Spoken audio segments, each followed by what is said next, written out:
मौसम के बारे में तव्हांखे अपडेट ॾींदा हलूं त अॼु 12 अगस्त यानी 24 खां 36 कलाकनि ताईं सिंध के कहिड़े कहिड़े इलाइक़नि में बरसातूं थींदियूं ऐं कहिड़ा इलाइक़ा मौसम जा ख़ुश्क रहंदा।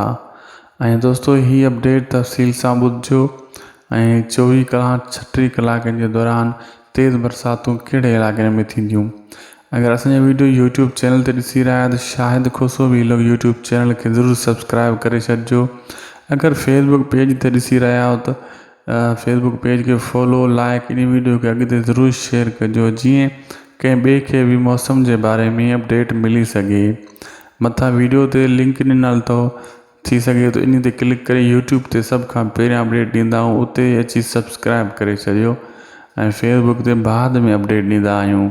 मां आहियां शाहिद खुसो ऐं तव्हांखे तफ़सील सां ख़बर ॿुधाईंदो हलां त मौसम का बाख़बर रहण के लाइ हर टाइम तव्हांखे मौसम जी ॼाण हुजण खपे, छो तो फसल पकल फसल बीठा आहिनि, इन जे बारे में हुजण खपे। हाणे कहिड़े इलाइक़े में मौसम ख़ुश्क रहंदो ऐं किथे बरसातूं थींदियूं, पहिरियों तव्हांखे सूबा ॿुधाईंदा हलूं।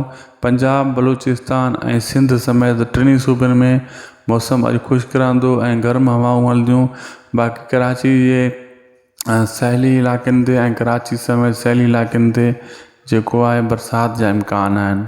बाक़ी अंदरूनी सिंध में मौसम ख़ुश्क ऐं गर्म रहंदो, मरतूब रहंदो ऐं गर्म हवाऊं भी हलंदियूं जीअं इलाइक़ा अंदरूनी आहिनि। बाक़ी कराची वॾे शहर यानी कराची ऐं कराची जे इलाइक़नि सहिली इलाइक़नि में बरसात जा इम्कान आहिनि। रोज़ाना जी तरह फ़िलहाल को वॾो मतिलबु सिस्टम बरसात जो फ़िलहाल कोन अचण वारो आहे। 14-15 अगस्त खां पोइ उहो अचणो आहे, किथे किथे बरसात जो इम्कान आहिनि, फ़िलहाल किथे भी इम्कान न आहे।